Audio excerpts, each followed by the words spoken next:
Fusion kitchen Manipuri ne Thai ne Korean ne pulap mix of na phange habadi Korean tongan su phange do Korean da fusion oiba su phange do si fusion oiba Manipuri address na Uripok Mayai Leikai take away ga delivery ga ya delivery partner so hajar ma Imphal I am net food entire mart delivery GP book tau SF delivery food wifi si ma'am dagi dum order to biru yani moi app dagi aduga sidagi adum si phone number sida changmiraga Instagram page sida su changmiraga photo menu ka yengbiraga adum order to biru yagani Instagram page su hapchar mage description su loin hapchar mage ado ngasi khoina cha do sei sida ai mang mak pork ka beef ka ani mak thongjan mina sorry chicken oi de sigi mahi sina sigi tharoi mahi sina beef bulgogi sina pork bulgogi chicken spicy awa sida lai bese bento ne ba kong sai sida hapchagi do hapakko do maina aina pulap semdok ko ne ba sise kimba makhal ne sida chi su yawe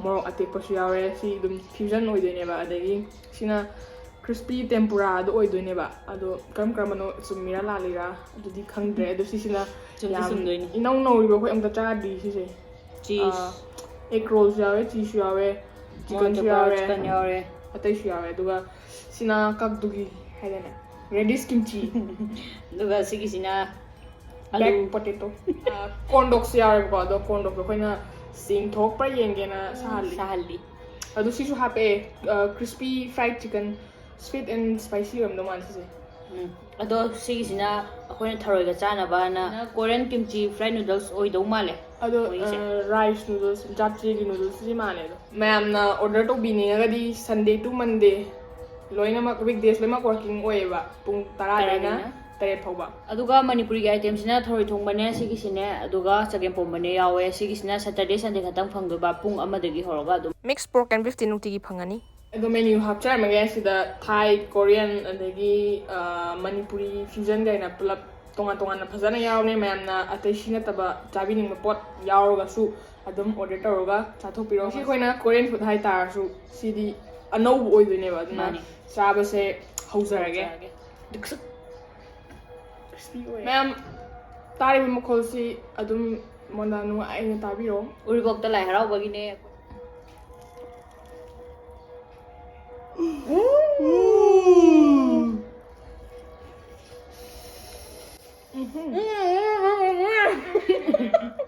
Tadongo.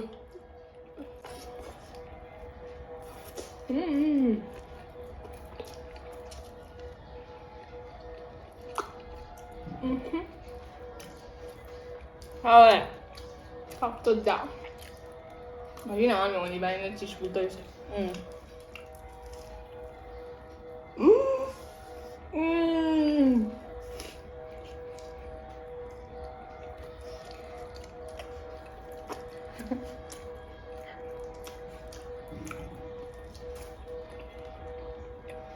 Sauce ka daga ta ni pa ni mayo na. Cao rồi lúc cả Ay hilo pa.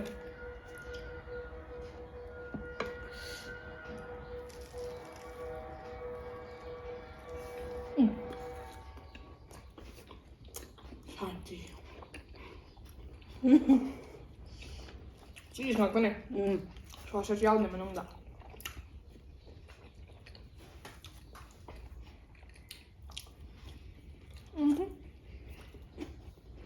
ngoài gì mà thân đã đi chơi na chạy na hai con mình xíu rồi đi chơi na chạy nó vào rồi nó xí mà mình chopstick câu ấy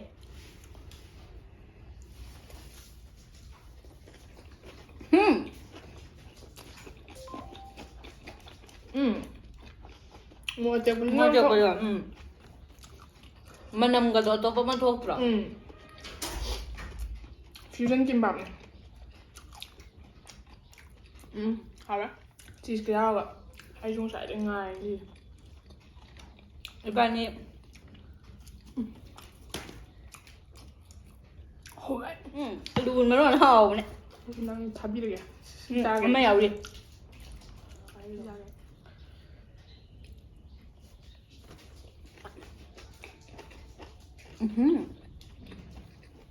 Yang fresh o rotesa.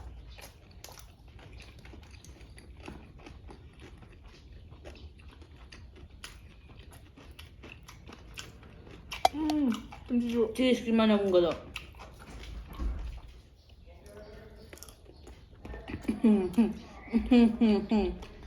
여기 빼준다 보다. 그때 좋았어.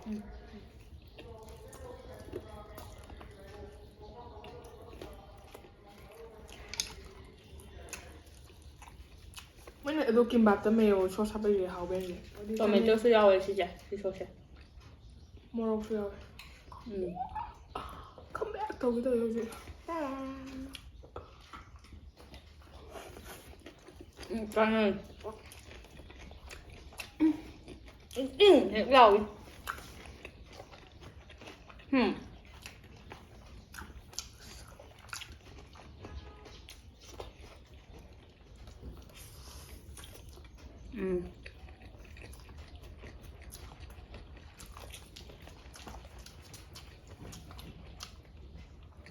Ai tao là không lười nè.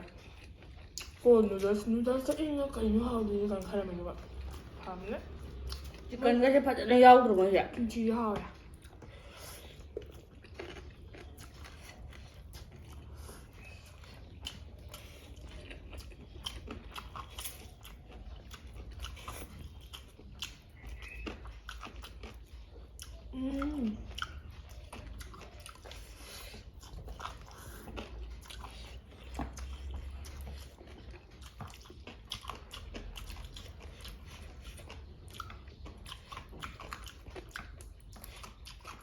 Hao. Ai biết bulgogi gì làm cái được ạ. Bộ tràn rồi bạn.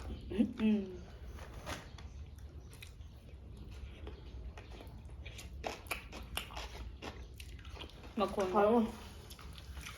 Mà làm khủng gì?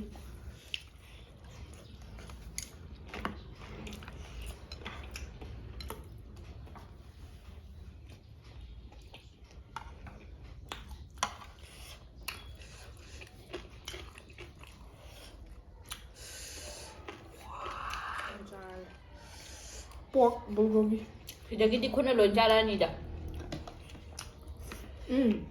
Beef ni beef. Ai pork này bám tới làm gì thế nào?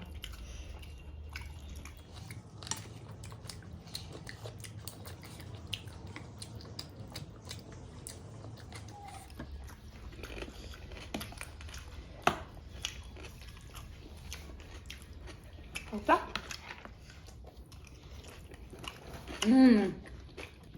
Mới chắc các ông trai rồi. Mình cái thị trần đâu là gì? Khô này.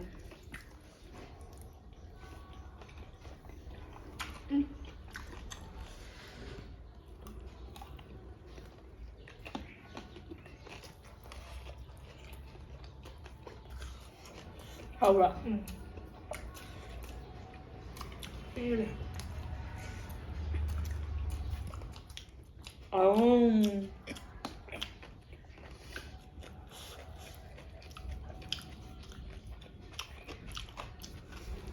Kimchi cái màu xả đó. Vô thân nhìn đâu vậy? Mà sao không mình sốt của lưỡi lèo này.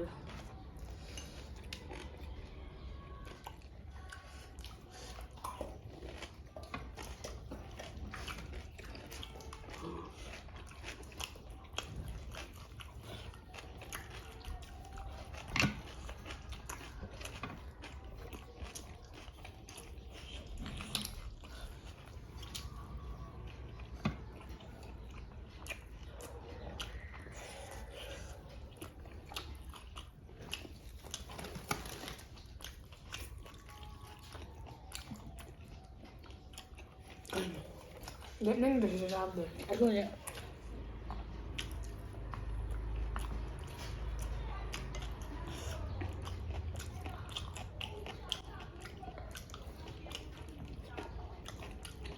Mà chỉ có hao nó sai bên này sai vậy. Mà này. Yam lao nó chả được xuống cũng nên ngoài rồi. Cái màu xả mà hao nó còn nó xả đấy. Thum mèo không bạc. Con xả đó.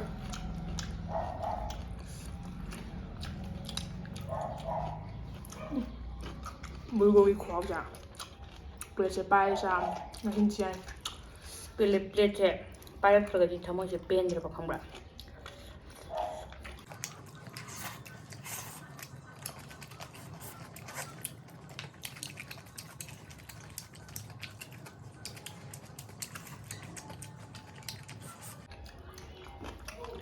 ꯔꯦꯁꯇꯨꯔꯦꯟꯁꯦ ꯂꯥꯛꯄ ꯆꯠꯂꯣꯏꯔ ꯃꯈꯟ ꯍꯦꯟꯅ ꯇꯧꯅꯩꯅ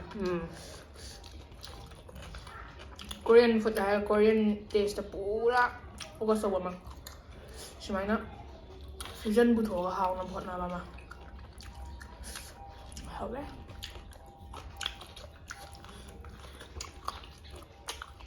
puthoro khoi chen cha cái Kung Ban mo kaya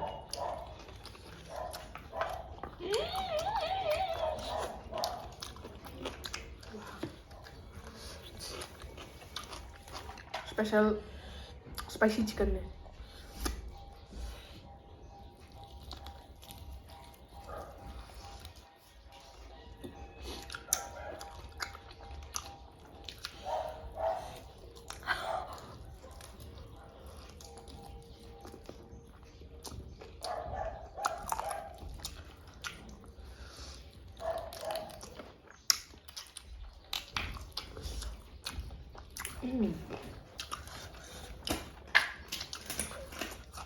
Natin semang sar.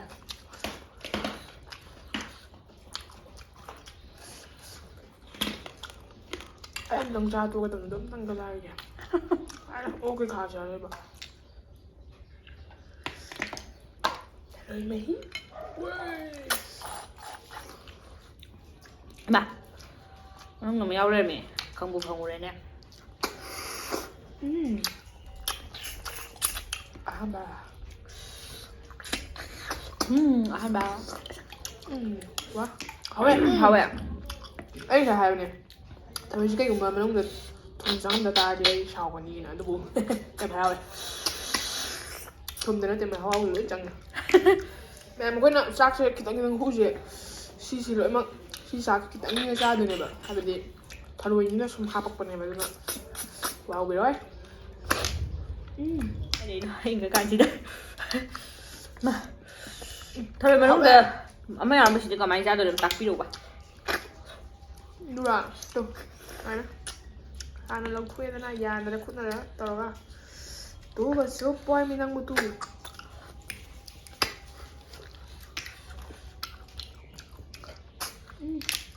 kia ngồi rồi Cái gì? Hậu ạ.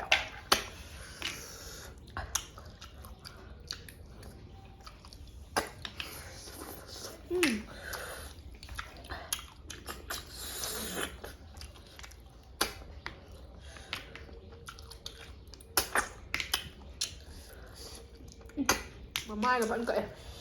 Chụp em luôn ạ.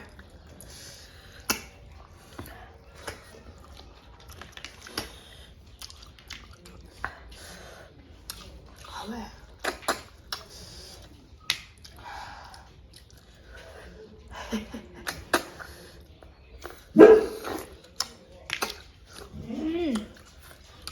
Mấy gì? Cái mùi hay lắm. giờ à Wow.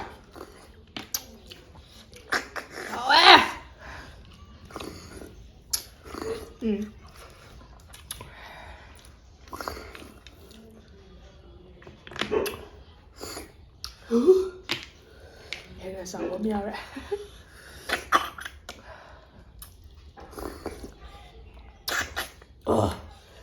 Anh xin được ra đây. xin khí không Anh em tôi mấy gì?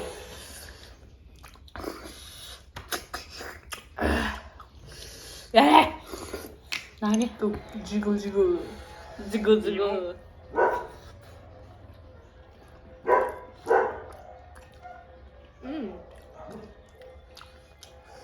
Garam masala. 사다 somni khalga tabiro. ꯑꯩꯈꯣꯏꯅ ꯍꯥꯏꯖꯕꯗꯣ ꯑꯩꯈꯣꯏꯒꯤꯗꯤ ꯀꯥ ꯍꯦꯟꯕ ꯃꯈꯣꯏ ꯌꯥꯝꯅ ꯇꯥꯏ ꯍꯥꯏꯖꯕꯗꯣ ꯁꯤꯗ mike ꯍꯥꯞꯄꯗꯤ Soundproof oiba room amda sajakige. ꯄ꯭ꯂꯥꯟꯒꯗꯤ ꯌꯥꯝ ꯇꯧꯔꯤ ꯄꯣꯠꯅꯤꯗ ꯈꯪꯗꯕ ꯋꯥꯅꯤ Nitara. Mi tabsing am nabung ko. ꯑꯗꯨꯁꯨ ꯏꯕꯥꯅꯤ ꯆꯠꯂꯗꯤ ꯆꯤꯡ ꯇꯦꯝꯊꯣꯛꯄ ꯂꯥꯛꯄꯁꯨ ꯌꯥꯏ Tagda ni. Awe. Bit ko po ko lao wala hay ni na. Ay mo thongjan mi na di kay sai sa. Matung jul or no chun mi sa.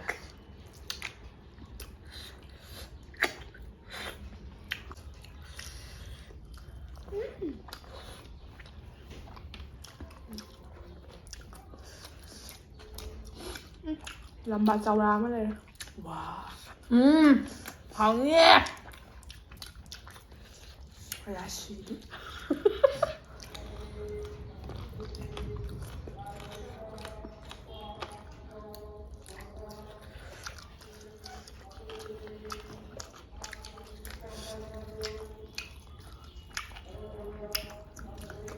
미나 부르까 비프가 통바 하이네 시간이나 ꯑꯩ ꯍꯧꯔꯝꯅꯤ ꯈꯪꯉꯦ ꯉꯁꯥꯏ ꯃꯌꯥꯝ ꯅꯨꯡꯁꯤꯒꯤ ꯍꯣꯏ ꯃꯤꯠꯌꯦꯡꯗꯣ ꯅꯪꯒꯤ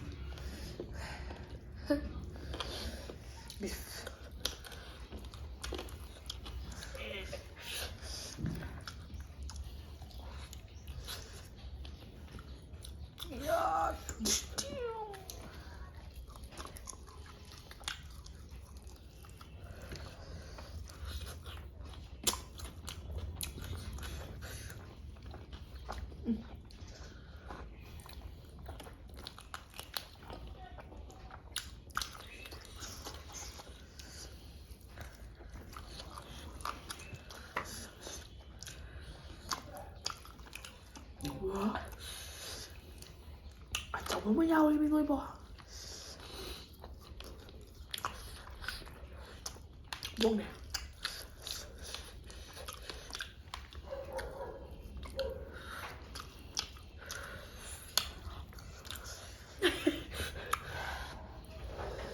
응? 깜짝이야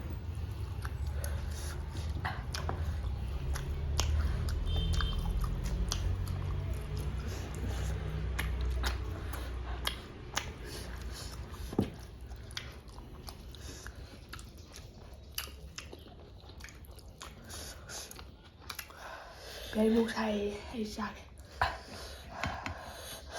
lâu rồi nhưng mà Rồi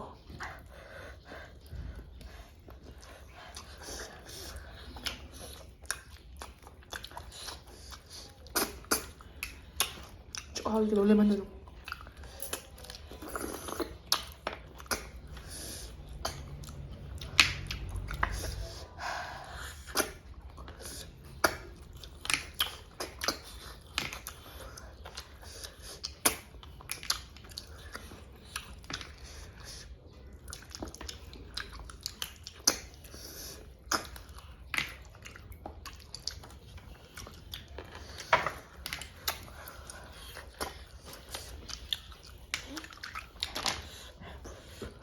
Mở ra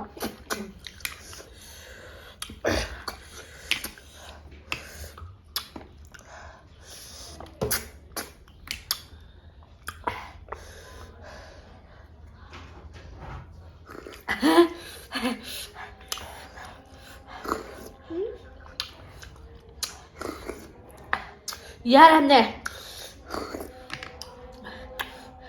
Cái tờ mày xíu gì làm sặc sai Không có xíu kẹt 해마 난 인게 허우래마